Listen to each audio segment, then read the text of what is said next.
Jeff is in here. I think we're gonna stick with Jeff for now. Jeff is in here. Ollie pronounced that he would actually help him out because Jeff has been a tiny bit under the weather. But he said that before racing the previous race, which was actually his fastest race to date. So we'll see how the legs handle that today, because this is gonna hurt now. Another hour on the bike after putting out 412 watts for 20 minutes. Yeah, it's certainly going to hurt. But Jones just is never one to give up. Even when he's raced the double up here before, we've seen him go on and go solo. We did see him crack the other week and actually succumb to the pain through his legs, which he would have experienced from doing 2 races in a row. And Keelan is now his teammate with Vision. So if you're unaware of what's happened there, the Bumblebee outfit is no more, and he has that Vision racing gear on now. So his avatar has been updated, and Jesper is quite happy about that because Jesper is actually a member of the Vision team also. So Jesper, that's why he's got that big smile on his face right now. I'm actually having a massive smile because I'm looking at Ollie Jones's back, his pockets, and they're not filled up with gels, they're filled up with ride-ons. And I'm not sure we can actually get an overhead view, but you can see him at the front. 4 seconds ago, he was accelerating, and you could actually see the backpack, the dynamics were changing because there are simply so many ride-ons in his backpack. That's so cool. Riders from both races are tuning in and paying their respects for the winner of the Eastern eCrit that happened earlier today. Looking at the course, we've got Richard Cook, we got Anthony Sciana, we got John O'Bates, Ben Simpson, Jeff, and that's about it, I think, out there from the Australians. Missing a few riders today, but as always, Western eCrit, it's a select few, but there's a strong few. That's it, and Ben Simpson has been the most consistent throughout this series, out on 272 points.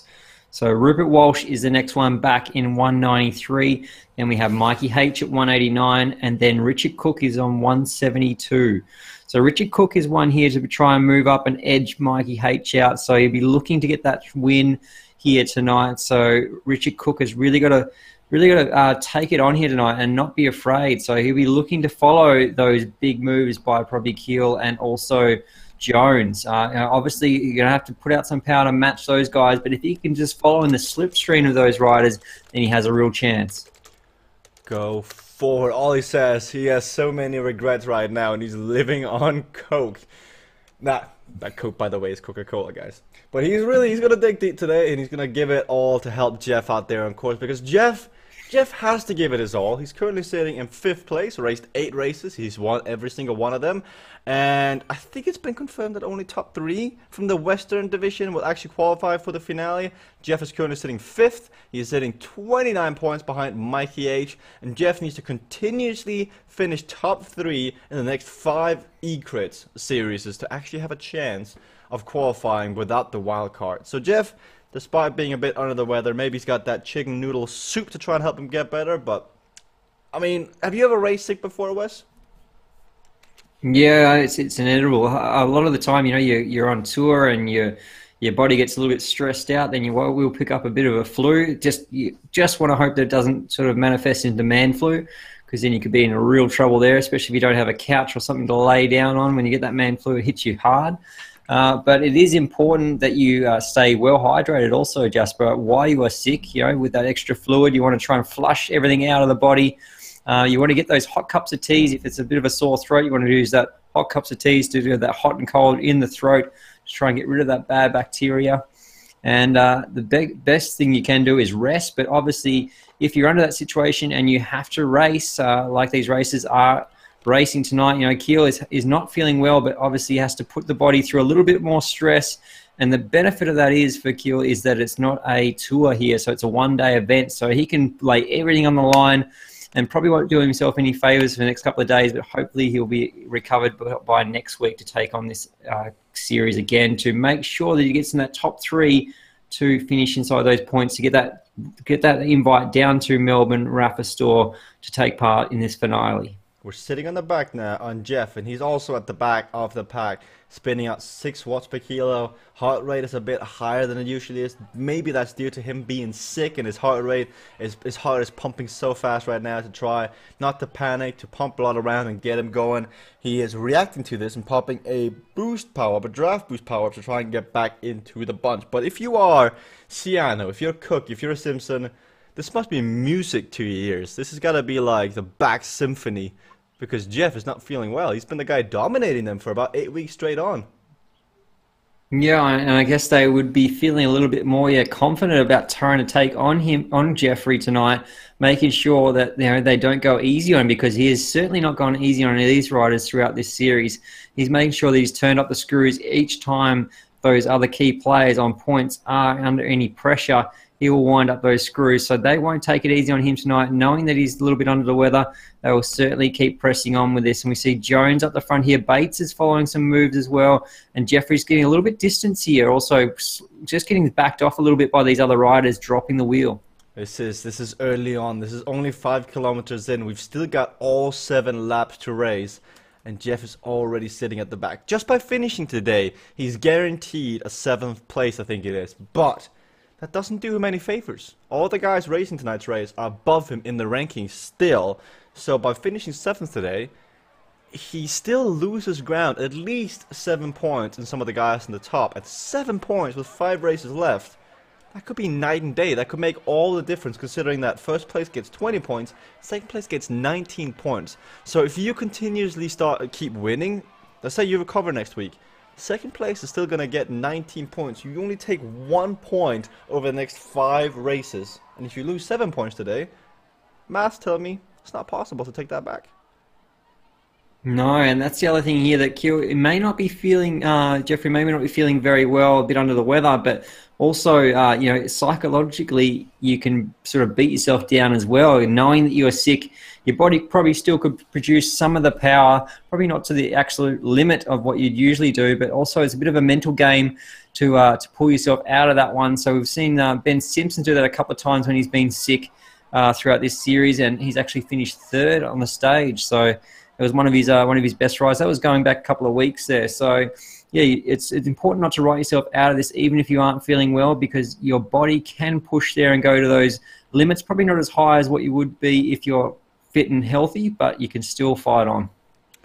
See, I actually, speaking of being sick and healthy and all this, I finished the Tour of Flanders Sportive, not the race, but the actual Sportive earlier this year, and I was sick as a dog. I was coughing up the Paterberg, the Koppenberg.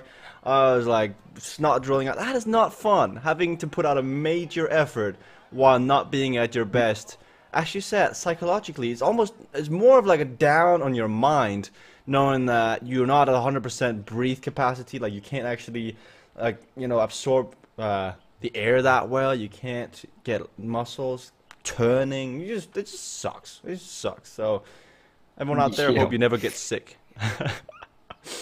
But at the front here, we got Jono Bates back from his vacation, Wes, back from Bali. Yeah, he went across there with the family. Didn't take the kicker with him. Didn't even look at getting the kicker out. So that's good. He took that time off and probably is a little bit refreshed now.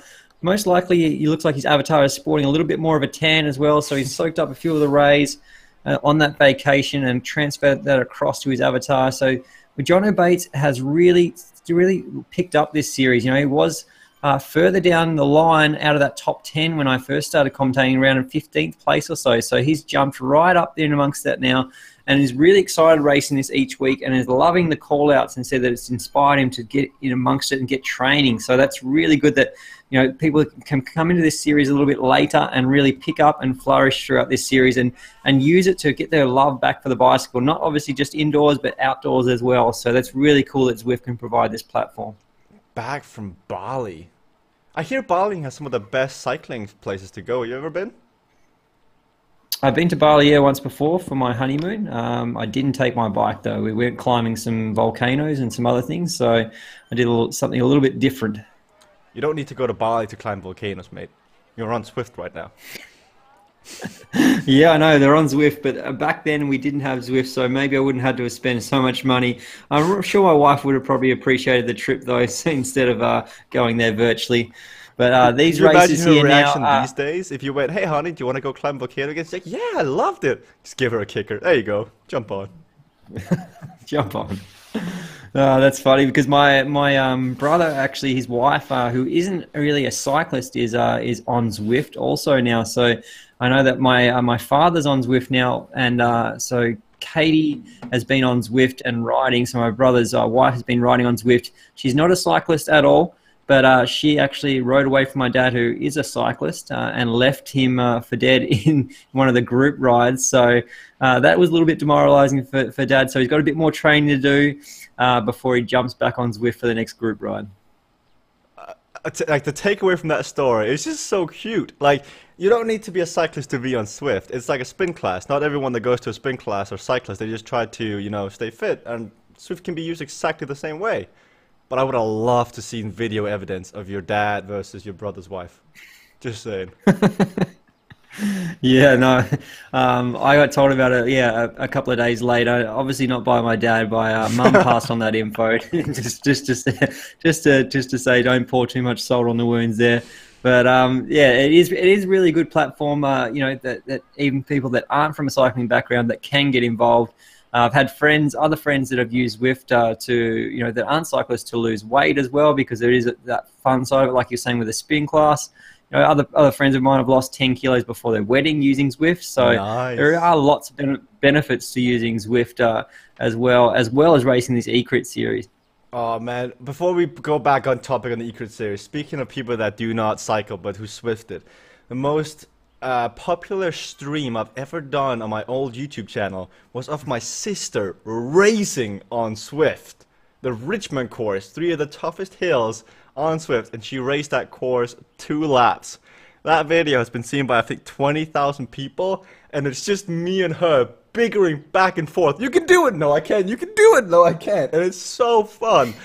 And it's something you can share. It doesn't matter if they are into carbon bikes or if they're into, you know, aerodynamics. Spinning the legs is something everyone can do, and you can do it as well. eCrit. You can spin the legs out on Zwift. Get on the eCrit. So we would like to see, even though the eCrit has been running for over 6 months, this series will run. You can jump in at any time when we see even riders that aren't eligible for the points jump in, like Jones.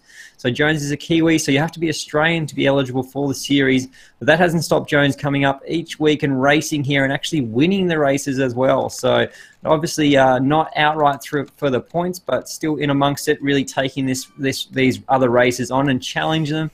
Jones has probably been the standout, I'd say, out of this whole series.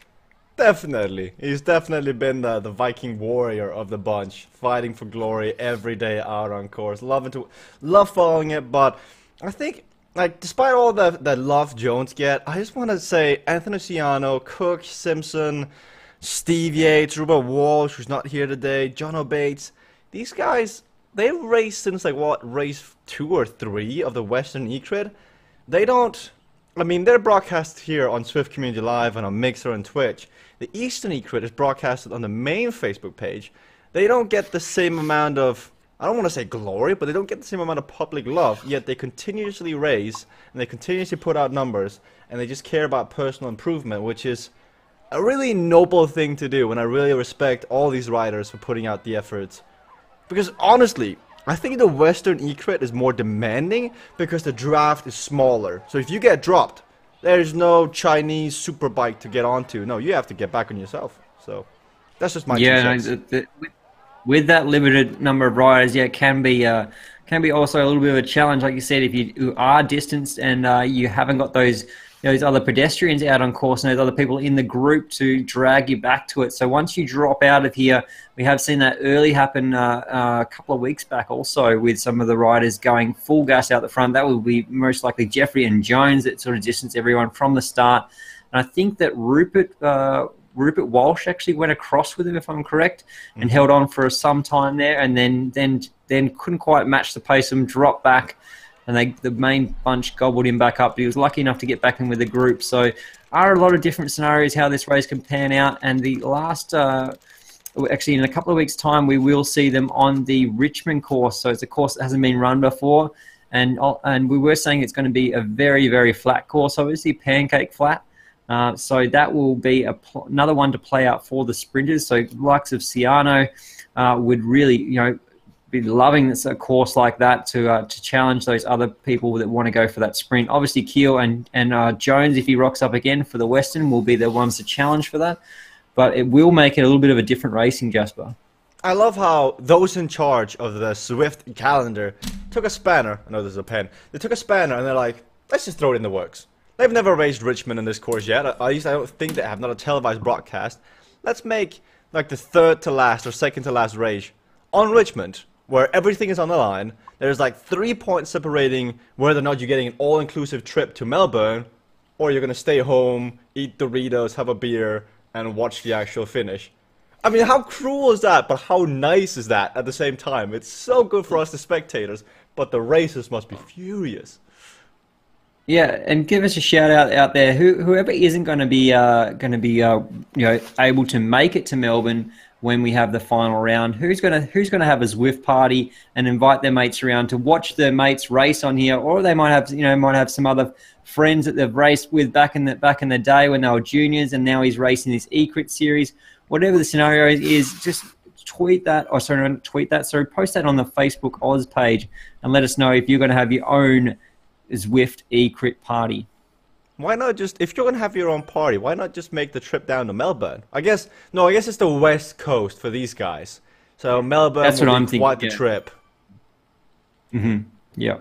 Well, if you are having a party, please let us know. I would love to send over some water bottles that may or may not be filled up with water for your party. So I would really love to see some pictures, guys, out there, because I know the West Coast, we're having the finale in East Coast. It's not the easiest of logistics, but right on, everybody. It's good. The pack is still together, though, and I think this is a result of Jeff just trying to hang in today, trying to spin the legs and wait for the finale. Because he has a good sprint on him. He doesn't need to power everyone from the finish, but we'll see how it pans out. 15Ks in.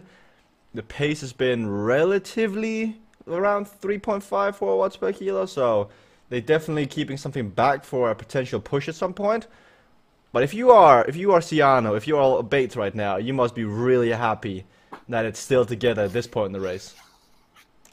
Certainly be happy that it's all still together, because this can really change the racing, that it hasn't been split up so early, because usually we'd see here the other stronger riders go out on the aggressive here and really take it on. So Kyo obviously feeling under the weather, so not wanting to stress himself out any more than he already is, with that extra probably a little bit of a heart rate higher, being sick. So this is causing a little bit of a different sort of dynamics to the racing here now. So we might actually see a sprint, but we do see an attack off the front here now. Big power from China going off the attack. I think what's happening out on course is all the Chinese riders, they have a 1S behind their name. And I think usually when Asia and China, they have boom bikes, they have these 1S, it means a studio. I think they've got a spin bike studio set up where they're all racing on Zwift together. So they've got like 6 or 7 bikes lined up, and then they're racing together on Zwift. That's pretty neat. That's spin class, but the next level. Nice work. So everyone can get involved in Zwift, even if you're in a spin class. So that's good to see. We see Keel and that going up the front here now, following some of these little moves here going. So it looks like they're going to distance themselves a little bit going across to that Chinese rider now. They're going to try. This is Ollie and Jeff pulling on the trigger now. Now they're laying down the hurt on the front. Probably Jeff gave the heads up to Ollie saying, okay, Ollie, time to put down the pain. Now riders at the back, Ciano, Cook, Simpson, they're already distanced before hitting the climb. We can see Jono in that muscle mass at the back in that orange jersey, also in a world of pain, trying to get back on. But it looks like if this is going to be kept up by Ollie and Jeff, we're going to be down to about 3 or 4 riders left in the main pack over the top here. Yeah, it looks like Jones is going to have to ease off the pace there a little bit there, because he's starting to drop his El Capitan that he's trying to help out here. So he's going to have to ease it back here. Cook on the back here on the ropes a little bit here, making sure he's just holding onto this peloton. Moves back up now. So we will see some of these riders obviously not be able to keep up with his pace. If it keeps increasing like this and Jones keeps winding up the screws, we probably will see some more riders drop off the back here early on.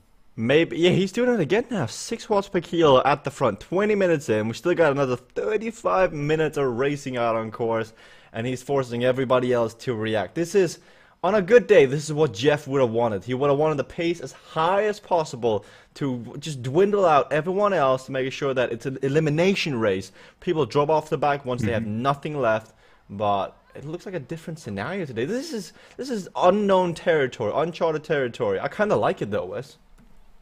Yeah, it's changing up the racing a lot, having the dynamics change today. So it is going to be interesting to know whether these other riders here like Cook and Ben Simpson, with the pace not being as high, they're obviously going to be able to stay in this group here.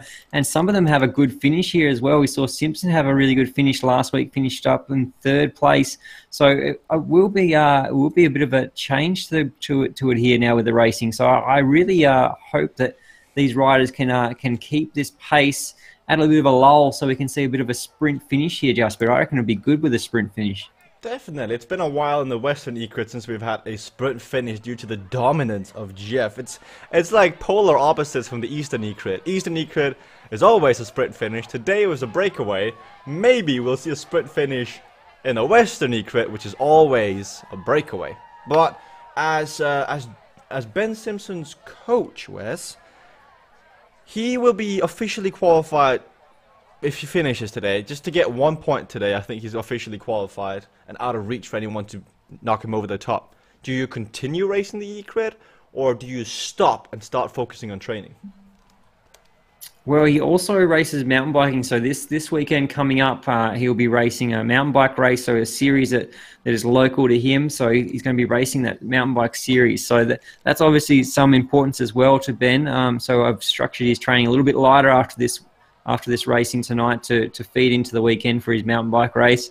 But that would be something that we will have to have a bit of a chat about. Obviously, I think he really enjoys rocking up each week and racing these races, and it is good training because it does push him that little bit further. And it's something that he needs to work on, that stop-starting power. So like we were saying earlier, in the real-life situation of a criterium, is very similar on this eCrit series, appropriately named. That stop-starting, that power you have to put out at the start, 2 to 3 minute power going over the threshold and then settling back in. And then throughout this race, we see those big flying attacks and that stop-starting, where some of the riders just can't continue on doing that for too long. And that is one thing that Ben needs to really work on. And something that he'll keep a note of leading into the final. It's very interesting though, because everyone is so fixated on FTP in these Zwift races, but eCrit is more about those stop-start efforts as you're mentioning, as we see the studio bikes again going onto the attack. But it's more about these surges, these 3 to 5 minute full effort surges. Jeff is actually trying to bridge across now to these studio bikes from Taiwan and China as they're trying to attack away, and Jeff wants to hitch a ride. We'll see if he can turn back the clock and get onto that bus, but I don't think it will, as Ciano and Jones are both on his wheel. But yeah, FTP, it matters a lot, but you still need to have that extra kick, acceleration, and recover as you go out on course. How do you train for that? And that's where we've seen in the Eastern Crit series also with Anthony Vegan Porsche, struggling with those high numbers and those powers that those other riders put out continuously, hitting those high watts. So that stop starting, like you were talking about, certainly makes it harder if you're a lighter rider as well, if you're not as powerhouse, where a climbing situation would suit some of these riders better. So that certainly changes things up and makes it hard for some of these riders on these flat courses, especially in the one coming up on the Richmond course, for these riders to try and match it with the actual pure powerhouses. So the Belgian riders compared to the Italian and Spanish climbers. But how do you train for this? How do you train for an eCrit? How do you train for this eCrit? Well, we were just saying earlier about that stop-starting power. That is something that is really important to make sure that your body's ready to adapt to that, because that's exactly what's happening in the racing. So if you can simulate that into your training, then that's going to help to a degree. You can go a couple other methods to increase your FTP by doing some longer duration efforts, or just under sort of your threshold and doing them for a longer period of time. But it depends on how long a time frame you've got to lift that FTP. If you're looking at a short term, then you'd be looking for those power efforts over that short period. That was end of the segment of Wesley Sulzberger's Golden Training Nuggets, free of charge. Thanks, Jesper. Ollie's on the front again, laying down the herd. He's got Highland, the Norwegian, right next to him. Speaking of Vikings, Jeff is still sitting in. Cook has just been distanced a tiny bit together with John O'Bates. They're just strung out the pack. The pace is high. Ollie has spotted this now, and they're trying to get rid of John, or they're trying to get rid of Cook. Simpson, Sienna, they're still hanging tight. They're doing their best. They're putting up 400 watts, which is 6 watts per kilo, just to hang on with 20 Ks left of racing today. And it looks like this could be the end of Ben Simpson. But it doesn't really matter, as he just needs to finish today to guarantee that spot for the finish. I'm sure that's a burden lifted off your shoulders, wouldn't it be, Wes?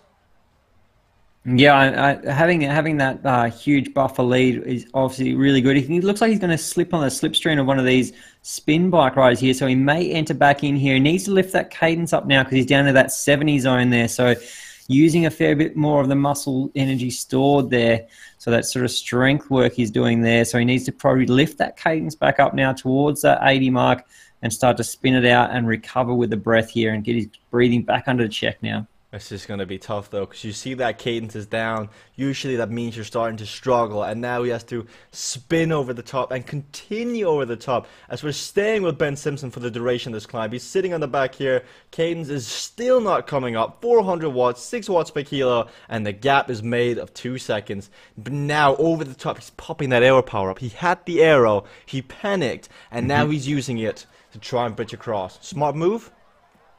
That's probably a smart move in this situation. You know, he really needs to make sure he jumps on the back of this pedestrian here and on that spin bike rider and make that gap now, because it's really important that he tries to keep in here, because these efforts won't keep going for too much longer, and then he can get that little bit of a rest, that lull when he gets back in the pack here and recover. But it's important that he moves himself up towards the front of that bunch now, so when that elastic snaps again, that he's not as far back. So that means you could be able to jump on over the back. Instead of being further back and getting distance, you want to be further up the front if you're going to start to drop those wheels. Both Bates and Simpson were in trouble in that climb. Both made it back. Simpson had to use his aero power up. The real damage has been done to Richard Cook, sitting top 3 in the overall. Now 30 seconds off the pack. He is just going to have to solo TT all the way to the finish line today. It is a tough break to catch with, but you got to stick with it. As you said, if you can put in that surge, if you can go up and spike your heart rate, it will come back down again once you follow that pack, once you go around. Because now, I'm not saying they're going slow, but they're going slower than they were previously. Yeah, they're going that little bit slower, and you see the heart rates drop down a little bit. We see Simpson at the back here, lifted that cadence back up now to that sort of 80 mark, close to. So he's trying to get that recovery, and now we see the heart rate at that nearly 170 still, though. So he's still the heart rate's still up there now. So he still hasn't quite fully recovered from that effort yet. You'd see the heart rate drop probably down a little bit quicker if he was more recovered. He'd be probably down in the low 60s, getting towards the low sort of 155 mark. So still hovering there, slowly etching down a couple of beats at a time there. So now we see Simpson go towards the front here, which is a really good move to win those lower little periods like now, to go towards the front.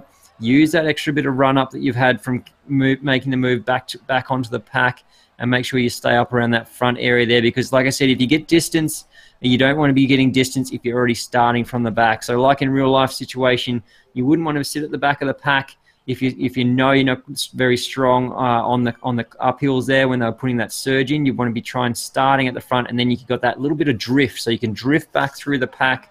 And then I'm sure Jasper, look like he's nodding his head there. So yeah. Jasper understands that metaphor, that drift, the sneaky drift. I'm sure Jasper probably has done that a few times through his racing career. It looks like he's very excited about the drift. He knows how to drift.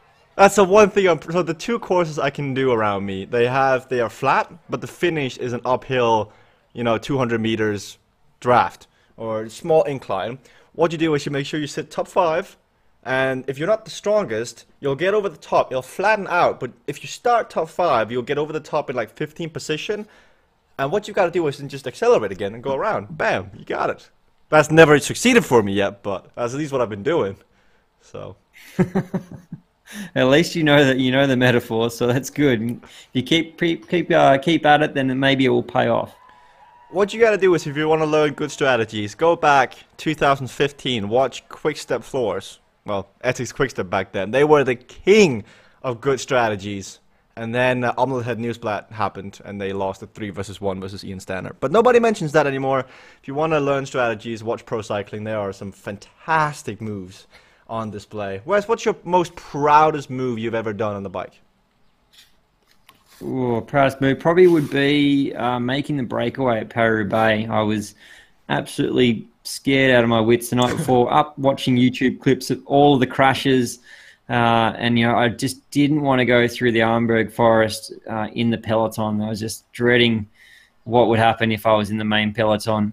So I said to Mark Madio the next morning after watching all the YouTube clips, and rooming with Johan Alfredo and saying, "Have you seen these?" He's like, "I don't want to see that." You're so lucky. You roomed with one? With Alfredo? The king. Yeah, with Johan Alfredo. The next day I said to Matteo that I'm going to make the breakaway, and he said, "Yeah, it was my first year pro. I was neo pro." So he said, "As you wish, Wesley. That'd be good if you can. You're free to try." So I made a bit of a surprise when I made the breakaway for 200k. So that was probably my proudest breakaway moment, to make the Paris-Roubaix breakaway. It's not easy. Like, making a breakaway in a massive stage is not easy. No, especially there. Like the first, I think, hour was like 52, 53k an hour average or something. It was really fast. Ridiculous.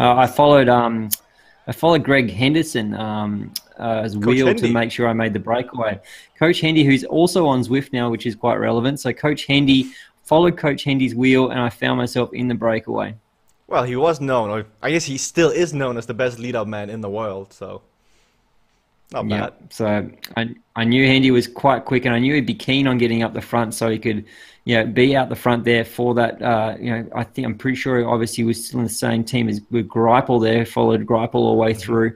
So he was wanting to get out there, so make sure that at the end there, if Greipel was in the position to come across, Hendy was there to help him out. Can I just, with all respect, say that you're an absolute idiot for watching those crash videos? Yeah, but it worked in its favor. I made the breakaway because I scared myself into it. So, to be fair, I mean, it's a valid point, because the Arnberg Forest is the worst place to be. It's a bottleneck. If you don't know what's happening, you come from a really wide road, then you go into the Arnberg Forest, and there's like a bottleneck, and you get onto the worst cobbles of the world, and everyone is fighting for position. And sometimes you even get motorbikes on there. It's horrible. That's exactly why I made the breakaway. I did not want any of that happening. I wanted to make sure I had a nice clear run. And when I did go through the Arnberg Forest, I started, I think, maybe second or third wheel in the breakaway. And by the end of it, I was about 20 meters or so off the back. So I had to bridge back on by the time I got over it. And to be honest, you probably would need a full suspension mountain bike to ride across the Arnberg Forest. It is bloody rough, very rough. So, anyone who wants to check that out, definitely if you're in Belgium around that time, go check it out. Jasper, you rode the Arnberg Forest? I visited it. So when we did Tour de Benelux, finishing in France, I was with Leon Van Bon, who's won a stage in the Tour, now renowned photographer. Yeah. We visited the Arnberg Forest, and we didn't have a bike, so I actually ran the Arnberg Forest just for fun. But next year, I'm doing the Paris-Roubaix Sportive as my big fitness goal. So I'm looking forward to doing the Arnberg Forest. Yep, it's certainly one to shake it up. And we do see the riders here going off the front. Jones again mixing it up here. Simpson using the featherweight here to make sure he stays in with that group. And we see Jono also up beside him there. So they're really hammering here to make sure they stay in that group. Because Jeffrey isn't feeling as flash tonight, he's going to have to tell Jones how much to lay the pressure on here, because otherwise he may end up disadvantaging his own teammate. He might just do that, but they're pretty communicated so far. Jeff was the main motivator behind getting Ollie on Team Vision. He was actually the recruiter in the process, because these two guys, they've been racing Tour de Oz, Tour de Kiwi, and the Western eCrit for the last 6 or 7 weeks. And I think we mentioned last week that the best way to figure out whether or not you're going to mesh with a teammate, a potential teammate, is to race against them. And I think that's exactly what happened between Jeff and Ollie. They got sick and tired of being in the breakaway together, yet be opposing riders. So they just said, come on over, come to the best team on Zwift. That's what he did. No bias at all. So what is Vision sitting on the rankings as well for the overall teams on Zwift? For the overall teams on, well, I think it's there's no certain team rankings. It varies a lot. There are a bunch of different teams on Zwift with different strengths and abilities. Team Experimental have got some of the lightest guys on Zwift. They got Scotty Wise, the Grand Fondo world champion out there. I mean, guy gets flagged for going 6 watts per kilo by Zwift again and again and again. Vision, we've got some of the strongest fat guys out there. And when I say fat, I mean muscle guys, like 80 kilo guys, muscle guys that just, they sit at 450 watts and for them it's like picnic. Wolfpack, Taz, you guys have all the sprinters for some reason. Yeah, we have all the sprinters, So like Nadzie is probably like not quite a pure sprinter, but certainly a powerhouse. Dunn, obviously a pure sprinter, and Ockerby, Ockerby has a very strong track background as well. So he's obviously very, very fast, and we've seen that throughout the series, the last 4 rounds or so that he's won. So yeah, we were actually thinking of tonight talking about sprints. Ciano is probably one that be right up there for the sprint and wanting a sprint. We did see him just following earlier when we were talking, Jesper, following those moves and sort of making sure that he's keeping in touch with the front end of the bunch here. He's an interesting rider. He's not very outspoken. He's not one of the guys to really chat after the race or prior to the race. He shows up, he does his business, and then he walks away and then see you again next week. That's the sort of rider Anthony Ciano is. But it's worked out so far. But the issue is he came to the race a bit too late, I think. I'm looking at Anthony Ciano. It could be Anthony West on the scoreboard here. I actually don't see Ciano on... I think Anthony West is Anthony Ciano in this case. So Anthony West, 7 overall right now behind John O'Bays, Jeffrey, Richard Cook, Mikey H, etc. He's been racing a lot, but he just hasn't finished consistently in top 5, which you've got to do to make that top 3 cut. Very tough cut in the Western eCrit, but that's because the quality of racing is so high in this race. Man. Yeah, it is certainly a race that everyone has rocked up every time here and really laid it on the line. All of these races are showing up each week and making sure that they're trying to etch away at these points. Obviously some of these riders know that they can't finish up in that top 3 now, but they're still showing up. So, hats off to these riders still getting involved in this series. And if there are anyone else that would like to get involved in this series, you are still eligible as well. If you're watching this, and you would like to be involved, then, jump in and race these races, because these other riders will welcome you with open arms. And like you were saying earlier, Jesper, a lot of the other races after they've finished the racing, they don't mind having a good chinwag afterwards and getting people involved in Zwift. Obviously you have to learn all the ropes using those power-ups and those sorts of things. So there are lots of things to pick up along the way, and all these races are very, very excited for anyone to come along to the series. Just to come full circle on the Paris-Roubaix discussion, where did you finish that day? I was 73rd or something like that, in the 70-something. It's not bad. That's good. I was a finisher. I was working for my French teammate who'd won the race before, Fred Guidon, from FDJ. He won it when the team started in 1997. So when I got caught by Tom Boone and all the guys that come past and sucked my helmet off, Fred had just had a puncher, so I paced him back up onto the back of the main group that was about 5 or 6 riders with Tom Boonen and that. So I think he finished 13th on the stage. And so then after I'd done my little bit there, then I drifted back through the groups and managed my way around that velodrome at the end. Awesome, good work. I know you should be excited by Fred, but I'm actually more excited by the fact you roomed with the Juan Alfredo. That guy is like, I praise that guy so much. Such a good rider. Always got a nose for the breakaway. He's just always 1 or 2 steps behind winning a race. Yeah, unfortunately, he's one for consistency. He'll always make sure he goes in those breakaways. And we saw him probably, maybe 4 years ago in Milan San Remo try a breakaway before the Poggio, I think it was. And he was really quite strong out in front there. And, and then we'd see him also in the Classics. The Classics were his main thing. When I made the breakaway that day, actually, he made the breakaway with me, but then punched it out of the breakaway. So, yeah, that was really unfortunate. But he is one of those riders that always very consistent. We did see him in a few of the breakaways throughout the Tour de France, and now he's riding for Team Wanty group. So before he was riding for before he was riding for FDJ. So he swapped over the teams there. But yeah, always got along really well with Johan Alfredo. He's known as the pretty boy of the peloton. You know, he doesn't mind, you know, looking after himself and grooming his nails, you know, in the bedroom and that sort of thing when I was rooming with him. But he is certainly a very friendly guy and always was really friendly to me when I joined the team.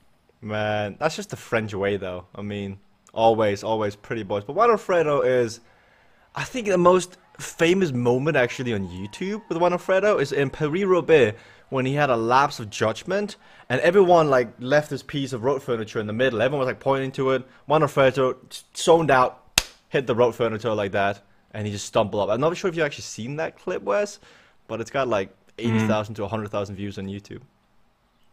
Yeah, he broke his collarbone in that crash. Was that correct? Yeah, and that was pretty tragic for him because he targeted that race as his main race. You know, he loves the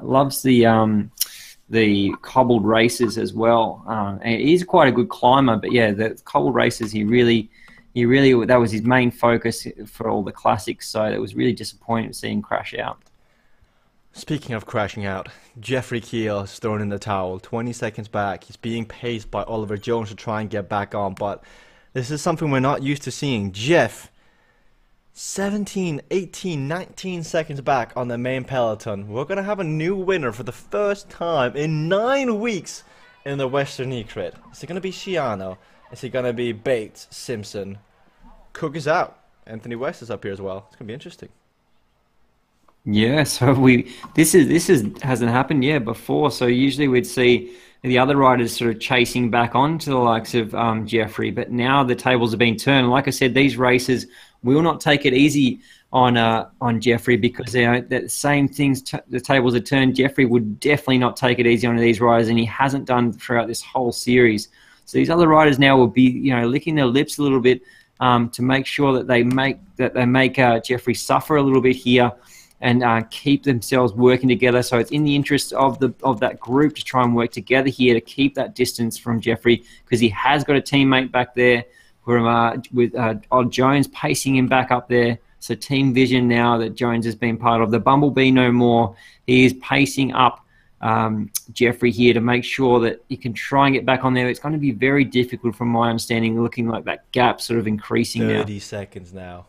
Looking at the front, though, we got Sciano with the Norwegian Viking Hillund, and they have 4 seconds on Ben Simpson now and John O'Bates. So Ben Simpson, John O'Bates sitting second and third on the stage so far with 10 Ks left of racing, and Sciano is slowly drifting away. He could, we've been talking about Sciano, how he's been so good, so consistent, but missing that one victory. Today could be the day. 5 seconds down, Wes. Wow. Yep.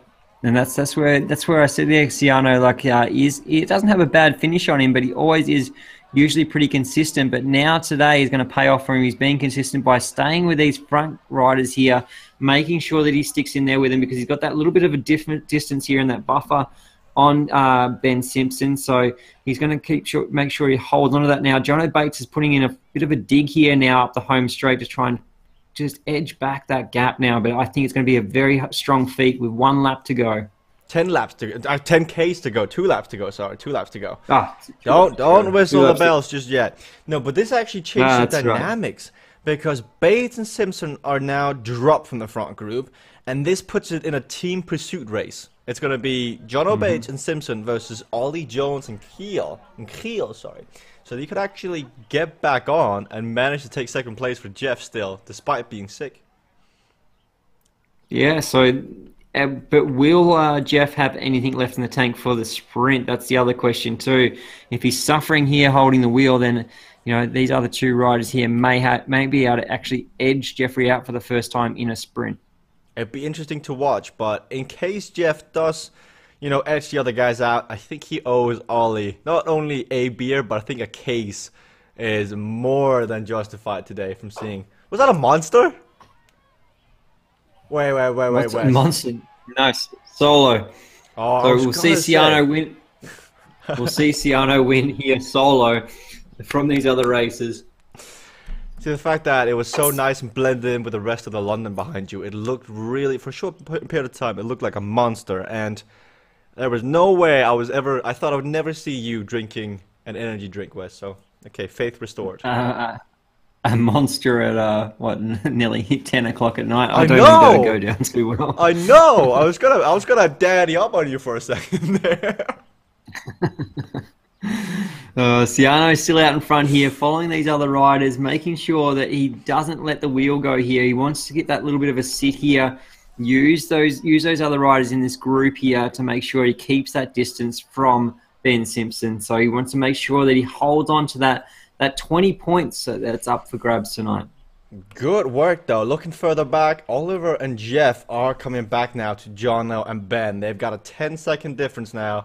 Slowly but surely, they're clawing their way back, and Ollie is doing a magnificent job. He's definitely earning the stripes. Not only did he technically win the Eastern race, now he's sacrificing his own glory as he could pull the double, but he's choosing instead to bring back Jeff. What do you think of the eCrit so far, Wes? We've been covering for what, 2 months now, 2.5 months? What are your overall thoughts of the race so far? I think we've seen everything in every scenario, so it hasn't been the same each week, which is really making it exciting, and that's why the racers are keen to take on this racing. And a lot of the riders are saying that this has been the best racing series that they've found on Zwift. So that's a pretty big trump to what sort of racing is going on here. These riders are really keen to rock up and challenge themselves against the best racers in Australia. For sure. I mean, from my point of view, I had no clue about the Australian racing scene prior to the eCrit. I'll be honest, I'm from Europe, I'm from Denmark, I live in the UK, I follow racing over here. But ever since we picked up the eCrit, I've been more and more interested to see Australians race, because there's just a certain mentality you guys have down under, a certain grit to your racing style, and we don't have that over here. But that's maybe why Matthew Heyman won Paris-Roubaix, Michael Matthews won the green jersey, Caleb Ewan is on the up and up. There's just maybe different mentalities working out for you guys. Yeah, I mean, for an Australian, back when the first guys sort of come across to Europe, back in the day, it certainly is tough. You're out of your comfort zone, different languages. Most of the other, even if you are, a European rider racing for another team, you may have to live in another country, but you're only an hour or so, so an hour and a half flight anywhere in Europe, and you're back home. Where if you're coming from the Australian side going across to Europe, you probably had your mum and dad, cook and clean and be your sponsor for 20 odd years, and then you're all on your own. So yeah, it is a bit of a challenge, but now with technology, you can get on Zwift and ride with your mum and dad if need be, or get on Skype and chat it out. And that's the other benefits of technology and how it's come. And to be here commentating on a race that's virtually raced, it's pretty crazy when you think about how far things have come. So technology is certainly helping develop some of these young riders. Like also Jones, who will be part of the Academy series, which is running on Zwift. It'd be great to follow his progress throughout that series. I'm sure he's going to do really well. We've seen him just absolutely, dominate here in the East and the West. So yeah, there's a lot of possibilities out there now for young riders coming through. No matter where they are from in the world, they can jump on Zwift and race. Man, I wish, this is going to sound weird, but I wish when I was young that something like this was actually around, because Zwift is what pushed me to actually go out and buy a road bike. I learned a lot for road racing, actually doing it myself on Zwift. I've always watched it, I've always been like a journalist, I've always done videos, but I've never done it myself until I could mix my passion for games and cycling into one. So if that had been available back when I was 10, and instead of like plaguing my mom to get the newest Call of Duty, newest FIFA, newest video games, get an exercise game like this, maybe I would have been Wesley Sulzberger. I would have been shitting myself going up the Ironberg Forest. Yeah, no, it certainly changes the actual mentality of games, because it's funny for me, when I first started using Zwift last year as a training tool, that's what I was using for. I thought it was a cool training tool.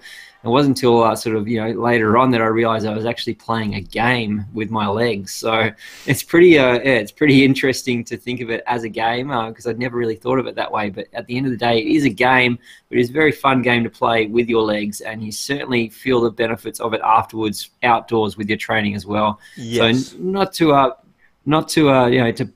blow my own trumpet, but I did use Zwift for a couple of weeks that Nadsy let me use his trainer.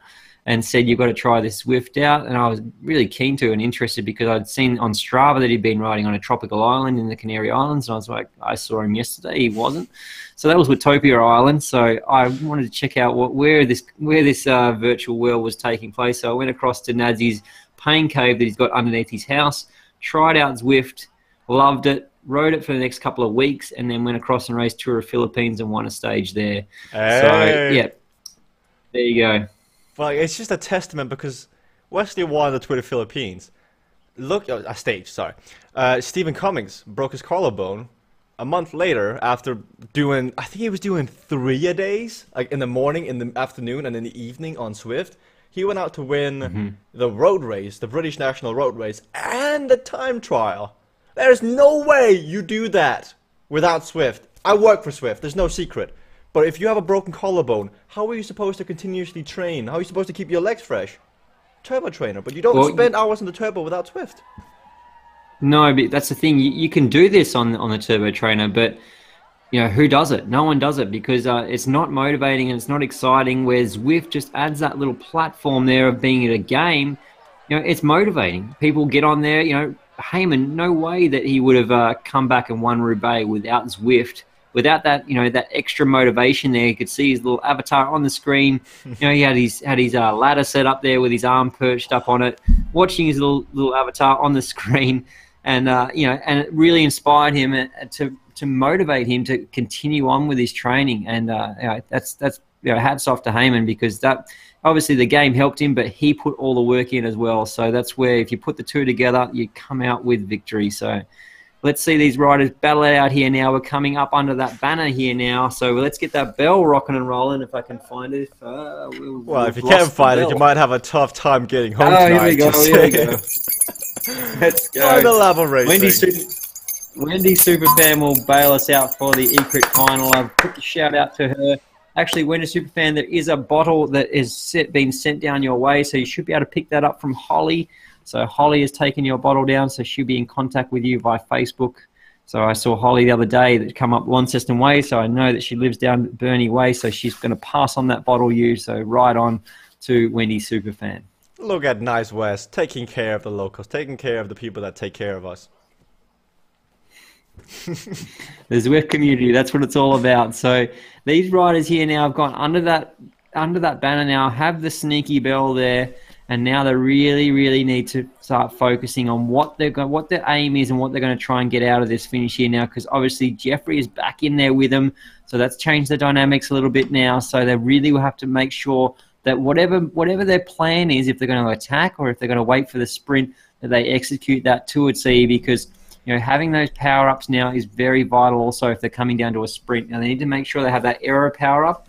And if they don't by now, then it's going to be too late to try and pick one up because they've already gone under that banner now. So each time these riders come under the banner, they're eligible to get a power-up. So these power-ups range from a featherweight, so you can use those for your climbing. It makes you a little bit lighter. The aero power-up is obviously the biggest one you want for the sprint. Just makes you more aerodynamic, makes you a lot quicker.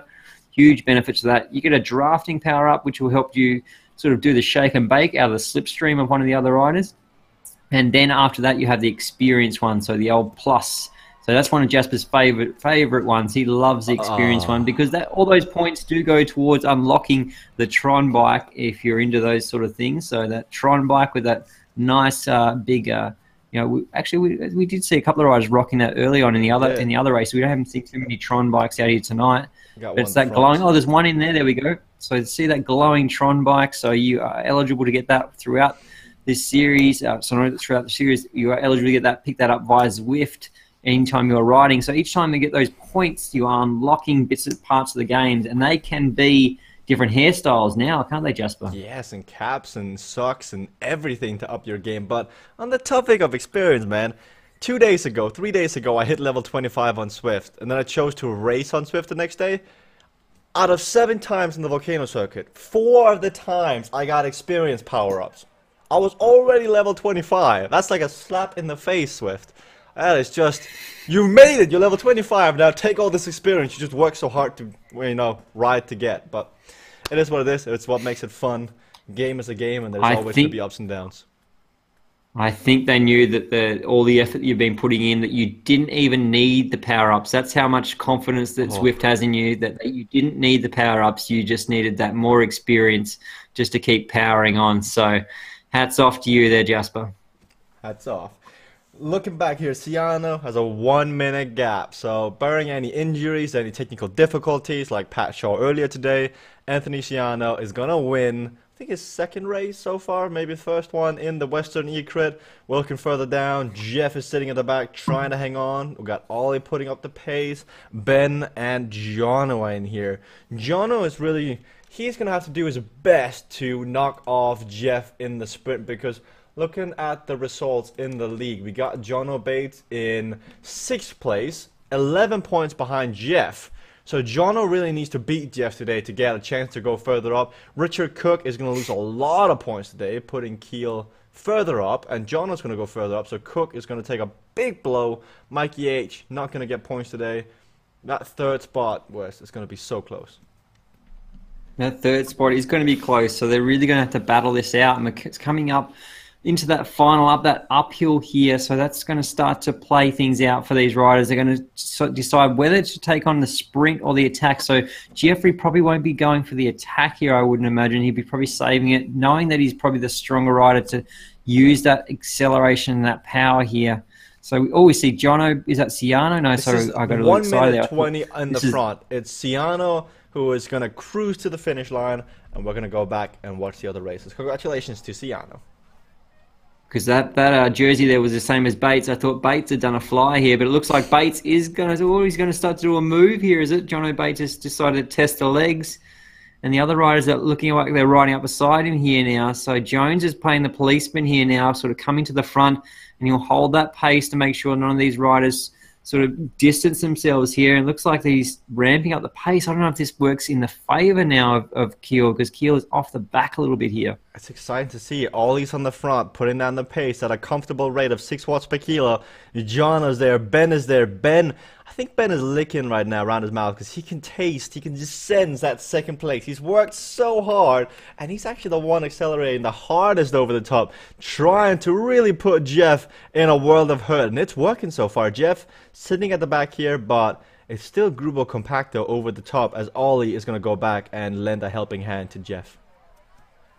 Yeah, it looks like that Ben Simpson there is turning up the screws a little bit. So change in order there. Usually it'd be the other way around, with Jeffrey turning the screws on Simpson. But now we see Jono sort of getting a little bit of distance there now. So they want to keep an eye that doesn't open up. So we see Jones here making sure that he's going to play policeman again here now, and probably do the lead out, obviously, for Jeffrey here. So we see he's going to keep on going with it here. Maybe he's giving the other riders a chase. I'm not sure of the tactics here, what's going on here, Jesper. See, I think Jeff likes to have a softened up sprint. He may not be too comfortable in his max wattage tonight, but I think he still has an engine on him. So if Ollie can put up the pace and put Ben and Jono into the hurt zone before Jeff, that way Jeff can come around and just put a high pace, but not, peak power into the finish. I think that's what's going on with Ollie and Jeff right now, and it's actually working somewhat, as Jono and Ben seem to be in a bit of trouble right now. It looks like he's going to bridge the gap across here now. So he's going to go across to Jones here now. So Jones out in front. So yeah, it's a bit of a different tactic there now, how this is panning out. So Ben Simpson still looking pretty comfortable there now, closing that gap, no worries at all. So I'm gonna probably back Ben Simpson out of this sprint here now. He seems to be able to respond to everything, and it seems like he's on his game tonight. So let's see if he can take out the victory.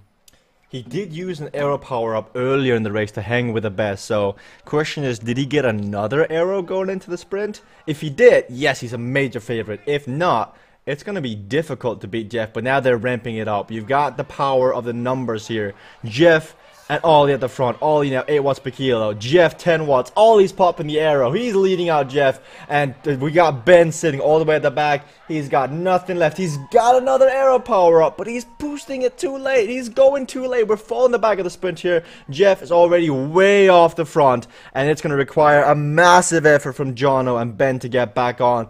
Third place is still up in the air between Ben and Jonna, but it's gonna be Ben with the aero power-up getting back on, and Jeff is gonna take second place, and there's definitely a case of beer that's gonna be ordered later tonight, as Ollie Jones is the MVP of the eCrit today. You got Ben third place, and Jonna in fourth. Great racing today, Wes.